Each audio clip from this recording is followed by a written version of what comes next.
नमस्कार, बिहार झारखंड देख रहे हैं आप। आपके साथ मैं हूं संतोष गंगवार। बुलेटिन की शुरुआत करेंगे। छपरा के मशरक प्रखंड में 2 मतदान केंद्रों पर पैक्स चुनाव शांतिपूर्ण तरीके से कराए गए। बात की जाए तो बहादुरपुर नागेश्वर उच्च विद्यालय में थोड़ी नोकझोंक हुई। वहीं पैक्स चुनाव को लेकर मतदाताओं में उत्साह भी देखा गया। मतदाता अपने मताधिकार का प्रयोग को लेकर काफी उत्साहित नजर आए। आपको बता दें कि मतदान सुबह 6:30 बजे से शुरू हुआ, जो शाम 4:30 बजे तक चला। इस दौरान मतदान केंद्र पर भारी संख्या में पुलिस बल तैनात रहा।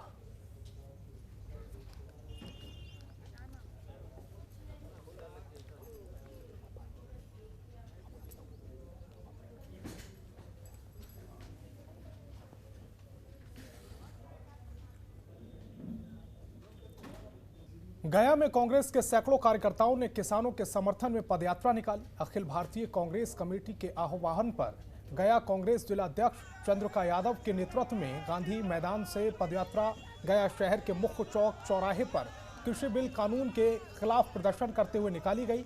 गया नगर निगम डिप्टी मेयर मोहन श्रीवास्तव ने कहा कि कृषि कानून किसान विरोधी है। कांग्रेस पार्टी जन जन और घर घर तक पहुंचकर इसका विरोध करेगी। इसके साथ ही कांग्रेस मगध प्रवक्ता प्रोफेसर विजय कुमार मिट्ठू ने बताया कि दिल्ली बॉर्डर पर प्रदर्शन कर रहे किसानों के समर्थन में हमने पदयात्रा निकाली। कांग्रेस पार्टी सदन से सड़क तक प्रदर्शन कर काला कानून वापस कराकर ही दम लेगी।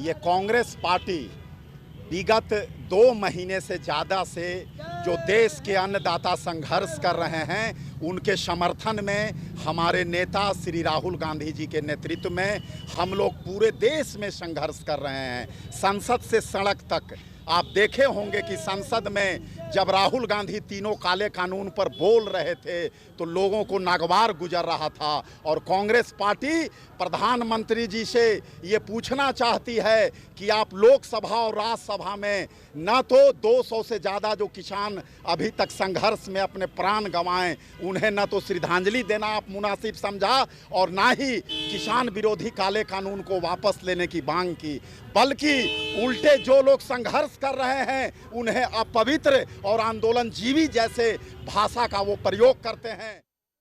किसान विरोधी जो बिल पास हुआ है, अगर वो किसान के लिए सूटेबल नहीं है, तत्काल प्रभाव से इसको रोक लगाना चाहिए, रद्द करना चाहिए। आज 50 रुपया सिलेंडर के दाम से नहीं बढ़ता, कल उज्ज्वला का लाभ देने की बात होती है और पेट्रोल डीजल का दाम इतना बढ़ता है, बेरोजगारी इस तरह का है, आर्थिक मंदी इस तरह का है और उसमें बैंक से कैश पैसा निकालते हैं तो टीडीएस दिया हुआ पैसा में फिर कटता है। ये सब न्याय है और ये जुल्म है। देश भर में नए कृषि कानून को लेकर किसानों का धरना प्रदर्शन जारी है, जिसको लेकर सरकार पर विपक्ष लगातार सवाल उठा रहा है। इसी बीच खबर किशनगंज से है, जहां ओवैसी की पार्टी AIMIM ने 1 दिवसीय धरना प्रदर्शन किया और केंद्र पर निशाना साधा।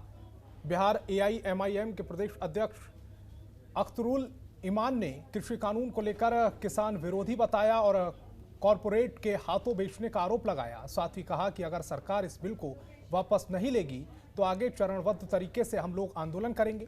वहीं 63 पंचायतों को नगर निगम में शामिल करने के मास्टर प्लान का भी विरोध किया।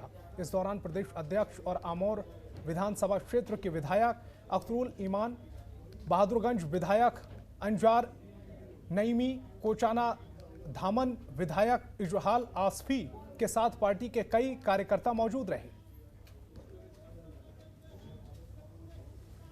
हम इज्जत की नजर से देखते हैं, लेकिन ये मोदी की सरकार, जालिम सरकार, निकम्मी सरकार, ये आंदोलन जीवी करके आंदोलन करने वालों का मजाक उड़ा रहे हैं। ये मजाक उड़ा रहे हैं। ये रथ चला रहे थे नफरत का पूरे देश में।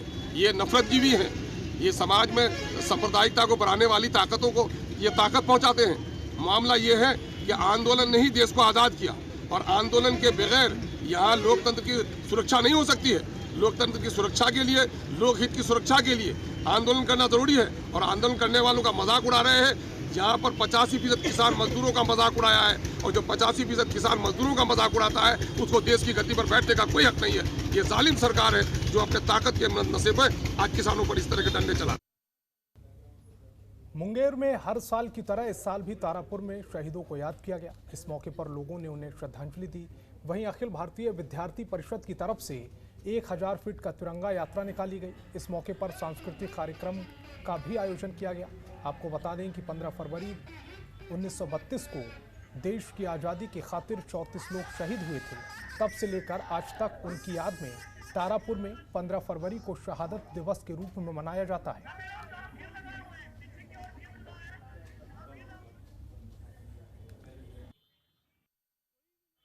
15 फरवरी 1932 के 34 शहीदों की याद में हर साल ये दिवस देश भर में मनाया जाता है। और इस बार का शहीद दिवस और भी विशेष हो जाता है क्योंकि भारत के यशस्वी प्रधानमंत्री जी ने पूरी दुनिया के सामने स्वयं अपनी जुबानी तारापुर के शहीदों को नमन किया और इस पूरी कहानी को दुनिया के सामने उन्होंने रखा है।